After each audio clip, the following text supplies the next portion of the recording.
here to discuss Nigerian headline inflation rate. And seated with me right in the studio is not that person that have been so in-depth in talking about Nigerian inflation, Dr. Niyi Akinsiju, who happens to be an economist, financial analyst, but chairman of Independent Media Policy Initiative, IMPI. Doc, very good day to have you on the show. Thanks so much for having me. All right. When I say in-depth to talk about it, I know on different fora we have met, we have sat together, and we have discussed Nigerian inflation. Yeah. So you are no other person I can really bring to the show right now than you. But what has been your assessment? First and foremost, there was a statement from Dr. Mrs. Okonjo-Iweala about Nigeria economy being stable. What's your reaction to that statement?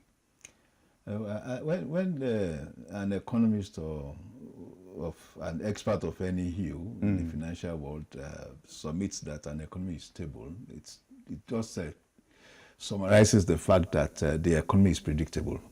All the major indicators in that economy, especially the macro economic indicators, are predictable. It's no longer, that economy is not experiencing volatility in the macro space.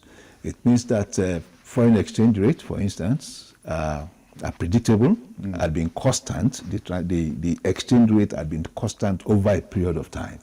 So planners can pick a figure, and that figure may likely remain the same, sustained for another 6 months. So it's stable. Interest rates can also be predicted, and it's stable. So all the other adjacent rates to the economy are predictable and are constant. So at that level, the economy is set to be stable. And when an economy is set to be stable, what it portends is the fact that investors, because that is the major driver of the economy, investors in the economy, into that economy, can plan and make projections. And because they are planning and making projections, they have the opportunity to plan and make projections. They can also now inflow, their investment into that economy. And when an investment jurisdiction take on inflow, it enhances economic activities in that economy. So a stable economy portends a possible growing economy. And that is why it's usually celebrated when it's submitted that an economy is stable. Exactly. In that regard, this takes us to our main bulk of our discussion today, Nigeria inflation. When NBS came out some few days back and said, here we are, our inflation has further dropped. And a lot of Nigerians will say, okay, let's leave the technicality, but let's focus on the reality. But here we are, let us first take on the technicality. 21 point drop in an inflation rate. What was your reaction, or how did you even receive the news? Well, for me, I understudy price movement a lot. And of course, I also do my own, surveys, in the marketplace and all that. So I had been expecting a relative decline in the inflation rates compared to either this time last year or last month. There are feasible areas of price dropping, especially if you look at even food inflation, as it were. If you go to the market, it's not as if we are not saying that the price had fallen. Inflation rates, it's studying the process of rates of a price, either moving up or moving down. And that's when the price even moves by 1 kobo downwards, it reflects in the inflation rate. If it moves up by 1 kobo upward, it reflects in the inflation rate. So what we are experiencing now, because you just talked about 4 months consecutive decline in the inflation rate, now we can start talking about disinflation. Because now, over a period of 4 months, the country had recorded a period of decreasing prices.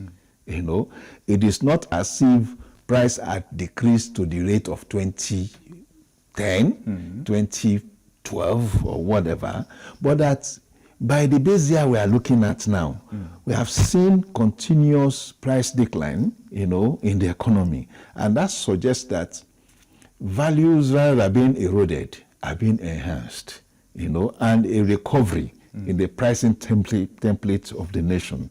So I think it's also good to submit that, well, when we start talking about disinflation era, it talks to the fact that we project that this will be the trend. Because when you have 4 months consecutive of price falling, then you can start talking about trend. I wouldn't have said this last month because that was the 3rd month and we cannot talk about a trend, but now we can start talking about a trend. And that trend will also lead to a number of possible decisions, either by the monetary policy authorities, that's CBN, or even by the fiscal authorities, the federal government, and all that.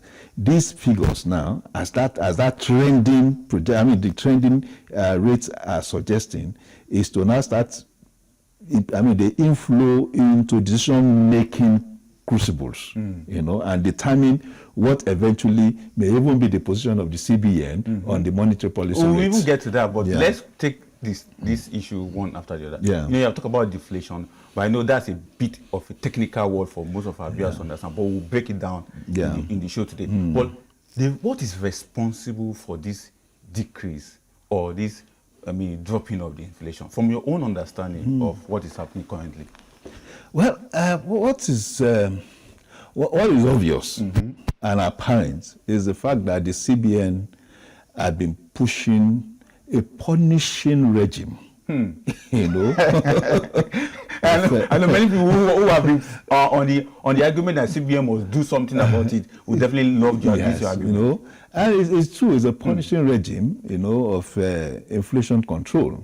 And when we talk about inflation control, it's also talks to the framework, of monetary policy administration, which talks to the MPR rates, the restriction, that is CRR, the cash reserve ratio, and to a large extent, to a lesser exchange, to a lesser extent, how do I want to put it now? The reserve, we are talking about the liquidity ratio. Thank you. So now we have seen that the MPR had been sustained over the past 6 months or even 8 months on 27.5%. Exactly. And of course, people the entrepreneurs, had been bothered, that this is stifling the manufacturing sector and other productive areas because the cost of credit had increased, because of that MPR, and there had been a lot of advocacy around reducing that, and that's why I actually describe that as punishing, because it's actually increased the cost of credit, and when the cost of credit is high, it also it becomes a part of production costs, and which also reflects at the end of the day in the prices of goods and commodities. But most importantly, it is also reducing the affinity for expenditure, because it is reducing that inclination. It also controls the volume of money in the economy. And to a large extent, I think the CBN had been able to achieve this, to a large extent, achieve the control of quantum of funds, of money in the economy. Go back to the basic definition of inflation, A.O. Lawal. More money pursuing less goods, So the idea is to sanitize that aspect of so much money, that you have reduced money, because if the more money you have, pursuing less goods and property, less goods and services, tends to increase pricing. So the basic understanding of that is that if you reduce the money in circulation, it will reduce demand, especially where the inflation is caused by demand pull. Exactly. So when that is reduced, the price will also start falling, because the suppliers will start also using the pricing, reduce pricing, as an attraction for more demand. And at that level, perhaps we'll get to that equilibrium where the pricing would be appropriate to the demand. That is where we are going to. But as it were, the instrumentality of the MPR and other framework by the CBN is commendable. It shows so many people when the CBN embarked on these policy positions and condemned the CBN. Some of us are stood by the CBN because it's clear orthodoxy, you know. And where we are talking about orthodoxy, it implies the fact that we know where this will end, no matter what the situation. When you have a higher credit position, it will reduce tendency, you know, for spending. And when that is reduced, at the end of the day, you know, it would impact on pricing, and that is what we are saying now. Exactly. Very interesting. But let's take a look at, you said something about sanitization. And I recall that NBS, through their rebasing, is also trying as much as to do a little bit of sanitization within the framework of major sector, core sector of Nigerian economy. But the question is, how much of impact has rebasing done to bring about the latest inflation figure that we have right now? You see, the fact of data gathering and data analysis is rooted in proximity. So if you are gathering the data, for instance, to use for inflation, you need to have a reference period that captures the reality of now. Before the rebasing of the inflation baskets, our reference period, that is, you gather this data for 2025. Now you reference it, you compare it, you know, to 2009. You know, in 2009, if you look at the economic activities, you know, the pricing template that year, by 2025, it had become obsolete. You know, because either the cost of production, cost of credit, the numbers of goods available, the behavioral pattern of household consumption had changed over time.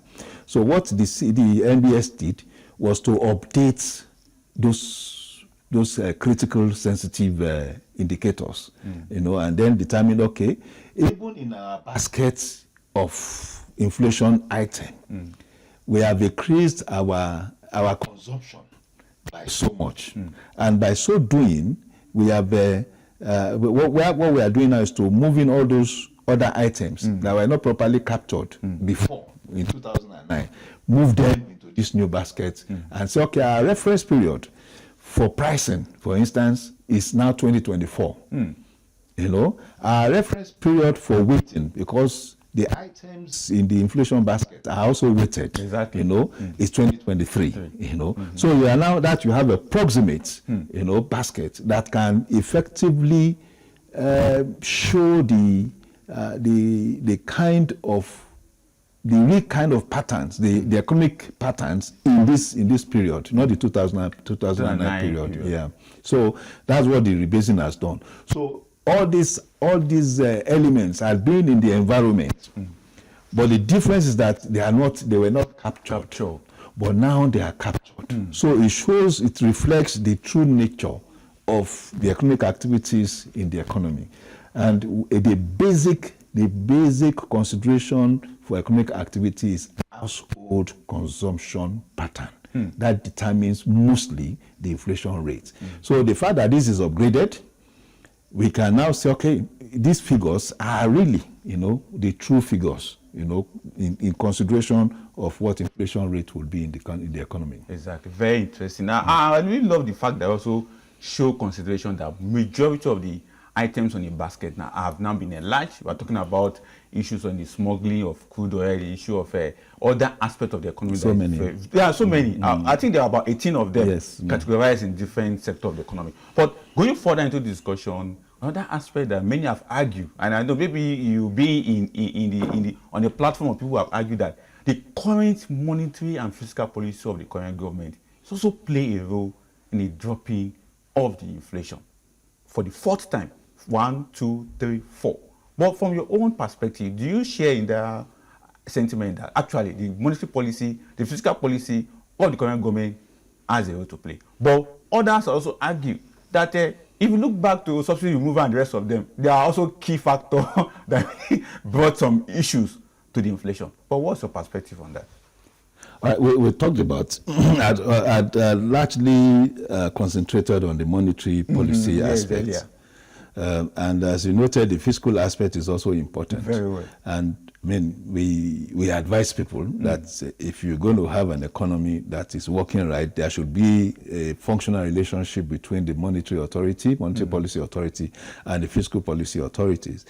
So I am seeing that collaboration in that space, and we know that the Nigerian inflation rate is not simply driven by demand. It's also more of structural. Structural in the sense of what the fiscal authorities should be doing. For instance, in the area of food production. What manner of investment had gone into food production to increase food production and therefore reduce food inflation? What manner of security had been availed, those areas afflicted by insecurity, as it were, in a way that more farmers have access, to their farms?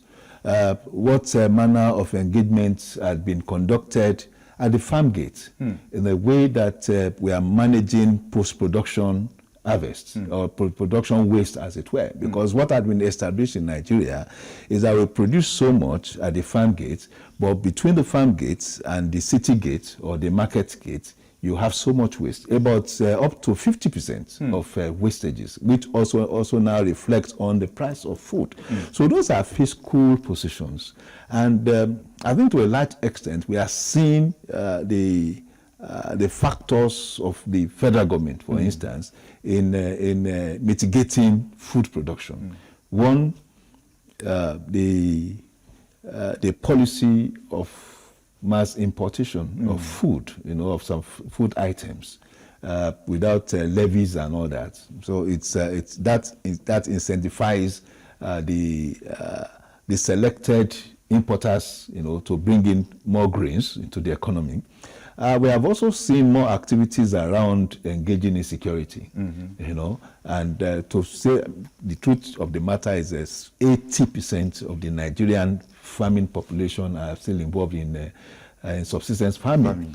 And to that extent, there are also multiple challenges that we're talking that includes insecurity. So I think to a large extent, insecurity is being also managed. We are happy about the recent news of the capture or the arrest of the Asaro leadership and all that.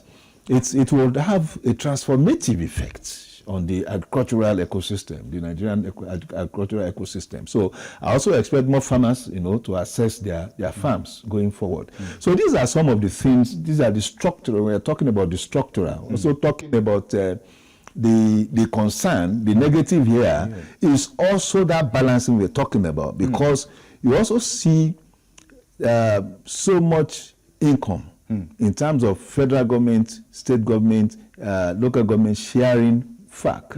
At the last FAC, 1.818 trillion was shared. That is huge money when it gets into circulation, and it's going to go into banks. That's serious. And meanwhile, the CBN is trying to sterilize that by saying that, look, the cash reserve ratio is 50%. Even at that, because of the quantum of fund, of income going into the banks, that policy itself is still overwhelmed. Sorry, Doc, but there are people that are saying that CBN should reduce that 50% CRR. It's for those who are concerned, about credit. Yeah, exactly. About access to credit and cost of credit. And I said, well, it's trade-off. Which one do we want? Do we want to continue with pricing increase, inflation, and have easy, cheaper access to credit? Or we want to have reduced rate of inflation, get into an era of disinflation, and then at a point in time be able to, of course, reduce the benchmark rate, from 27.5 to perhaps to 25%, you know, and then reduce the CRR to 30%. But now we must have to give up one for the other. It's either we get excited with falling price, you know, falling inflation rate, or we get excited with easy access to credit, to more money, you know, reduce CRR and all that, and inflation rate keeps going up. Exactly. And we also know that when inflation rate goes up, is a huge, bigger affliction to the economy. Because it means that if you hold 100,000 naira this year, this month, and the inflation rate goes up to 5% the following month, it means the value, the intrinsic value of the 100,000 you hold had been eroded by 5%. Exactly. It cannot buy the amounts of items you bought with, you know, that's this month in that following month. So it is better we manage the economy in a way that prices come down. When prices decline, erosions are averted, erosion of values, monetary values are averted, and to a large extent, now when there's a balance, the producers, the economic producers can now avail themselves of the cheaper credit cost that will come after the reduction in the monetary policy rate and the CRR. Exactly. Now, having said so much in regards to this particular monetary and fiscal policy, but there are some economies that they are in Nigerian economic system. They believe that there's some government policy, one way or the other, that are foiling inflation. But from your own understanding, can you share your thoughts on that? Well, it would, because government spends. Because I had people on this platform who cry out and say there are economies that are sound economies who believe that there are still a mismatch in some of the government policies that are creating this inflation. Well, I think to a large extent, from my reading of what government is doing, there's a deliberate effort, you know, to reduce costs across board. But you see, we are also in an economy that needs development. And that economy, a developmental or a development-directed economy, needs expenditure, huge expenditure in terms of funding infrastructure. So you need to do more roads. You need to have more generating electricity power and distribution.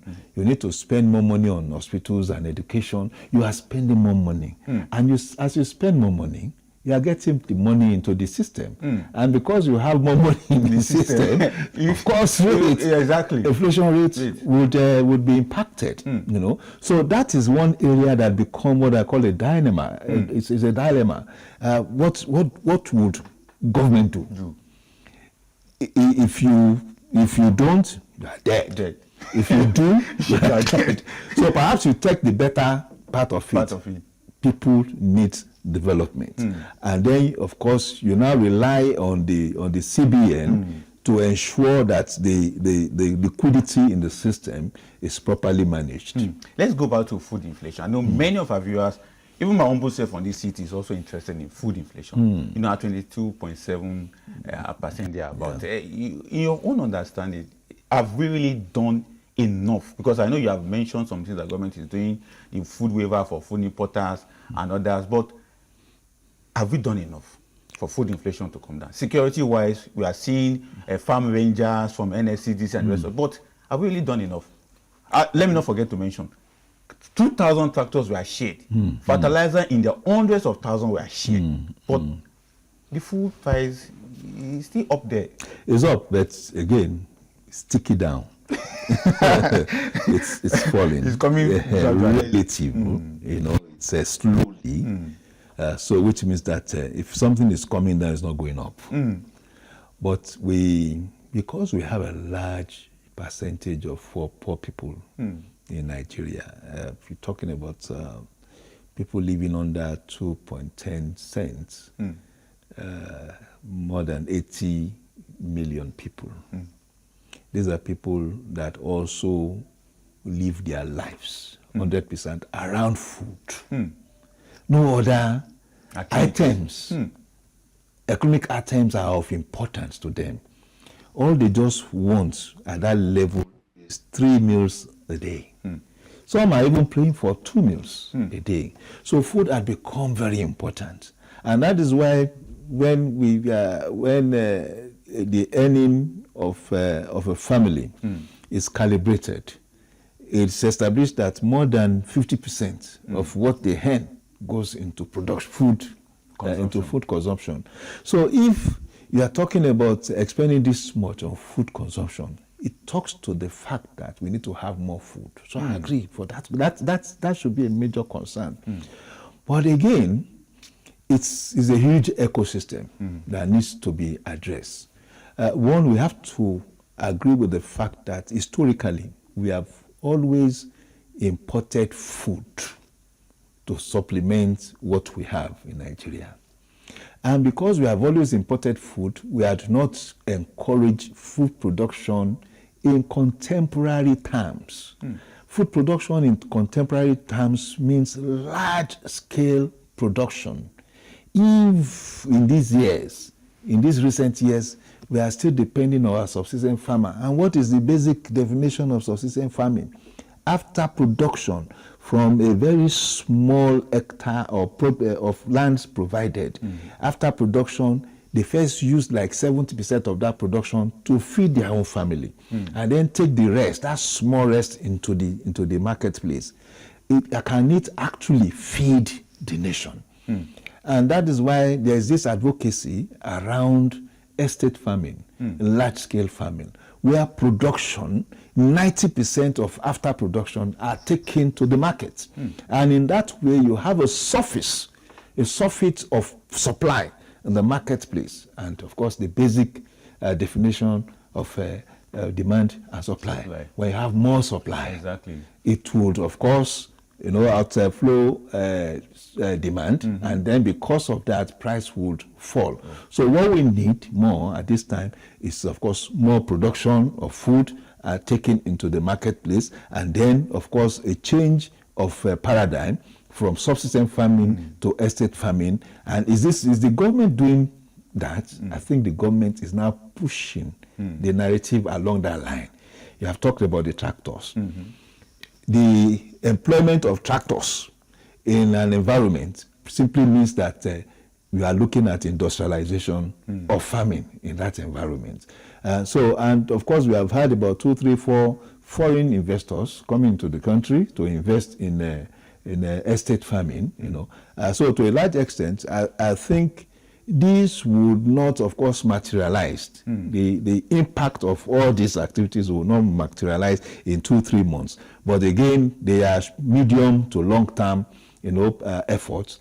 By the end of this year, we will see absolutely, in absolute ways, the impact of this venture or this new narration around food production. But my concern also again, one of the major problems we're having with food production or food pricing now is also the rate of the dollar, the naira to the dollar, because the naira rate of the dollar had depreciated so much.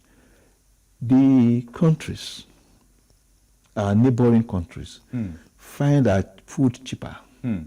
So you see people from those countries, Benin Republic, Niger and all that, will now actually feed Africa, from the sub-Saharan Africa even to the horns of Africa. So people are coming in now. Nigerian food are cheaper because the naira to dollar rate is cheap.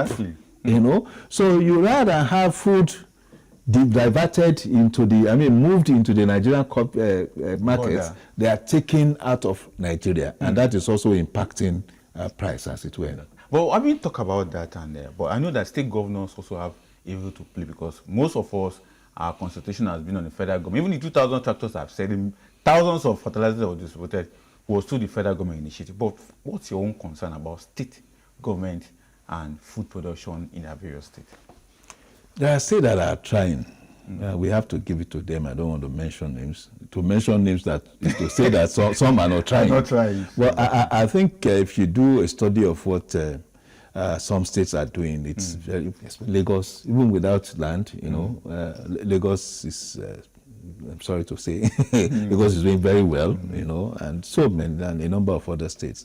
But we expect more states to do more, especially when you look at the constitutional investment of land in the states. You know, the federal government, except for certain circumstances, does not have control over land. All lands are invested in the states. And anytime you are driving by road, across states, you see land lying unemployed. And to the extent that we're talking about 85 million hectares of arable land. One problem had been solved already. There are some countries that are trying to solve the problem of shortage of land. That had been solved for us. We are not looking to create land or alternative for land. We have land. How do we now employ the land is the issue. And it comes from the states. The federal government, from what you said, is doing its bit, sending out tractors, sending out seedlings, sending out fertilizers, and all that. That's the best the federal government could do. So now the recipients of all these, tractors and all that, should also now apply them properly. You have land. What percentage of that land within your jurisdiction are being employed? That should be the first letter consideration for any state. How many either hectares or whatever have you employed effectively in subsistence farming? Have you employed in estate farming? How many are lying fallow deliberately? Because if you have a certain number of land space in your environment, in your jurisdiction, how many are you deliberately, lying fallow, so that you are going to use strategically in another 3 or 4 years to balance or to enhance the production you are doing at this time. Everything should come on the table.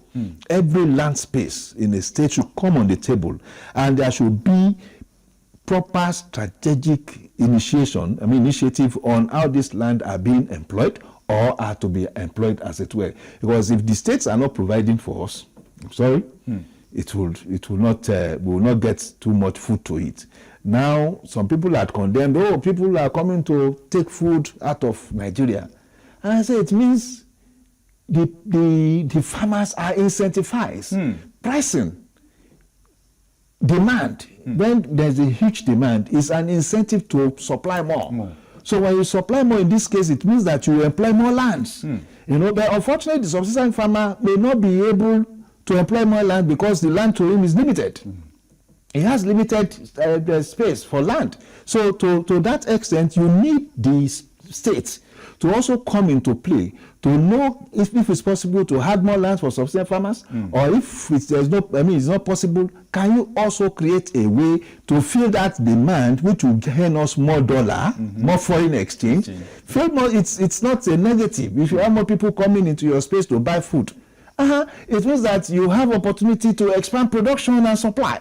And in doing that, you are earning foreign exchange, critical foreign exchange. And what makes us happy is that that would actually diversify their economy, our economy from crude oil, as it were. So I think the state needs to do more beyond appropriation, beyond the employment of land. Also, it is the responsibility of the state and local government to construct roads, feeder roads that would take goods, agricultural products from the farm gates to the city gates. I know that the federal government is trying to supplement this, but it's the responsibility of the states. There are sometimes the farmers are produced. They are taken to the edge of their farm. They cannot move the products, and the products are there, they become spoiled and all that. So if we are able to have more roads linking up those farm gates to bring them into the city, it means that we'll be bringing, without even doing much of production, we'll be bringing more food into where it will be consumed. Exactly. Now, time. But before I let you go, Doctor, MPC CBN meeting is coming up September 20 and 21. We know how significant this meeting will be, because most analysts are now suggesting for CBN right now, this is now the time to take a new route. 8 consecutive times, you have maintained a particular figure. But from your own understanding, do you think CBN MPC will change their figure come September 20 and 21st? If they change it, I'll be very surprised. Because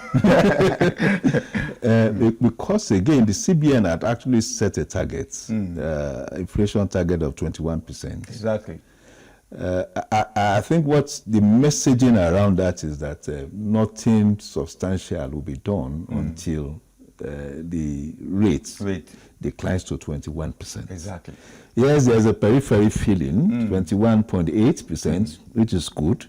But is it operationally functional? You know, in the consideration of CBN, is the CBN comfortable with that rate to start reducing the MPR, the monetary policy rates from 27.5?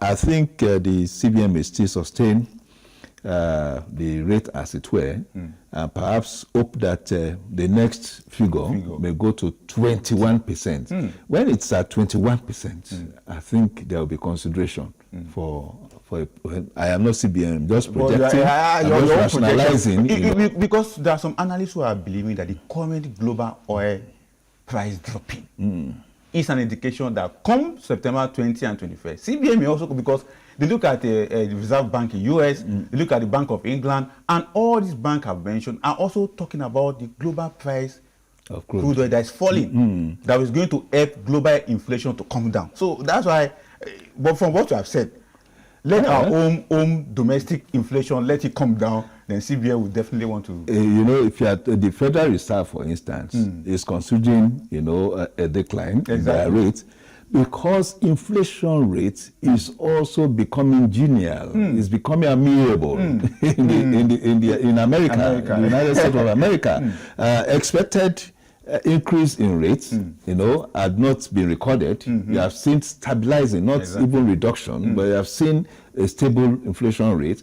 And in the UK, even unexpected decline. You know, so those are the figures, and we are talking of 2.5, 2.6. Those are under 3%. You know, we cannot start comparing our jurisdiction with that. We have our own peculiar challenges, and it is those challenges that we will aggregate to determine what our policy should be. Exactly. Doc, I really want to appreciate you for coming on the show today. Thanks Very so much. Insightful and resourceful analysis from Dr. Niyi Akinsiju, talking about Nigerian headline inflation that was just released some few days ago. And practical to it, food inflation is one of the key aspects that many people have been very controversial about. But for Doctor, it's an opportunity for us in that regard. So, Doc, thanks so much for coming. Pleasure so much. Thanks so much for having me. All right, sir.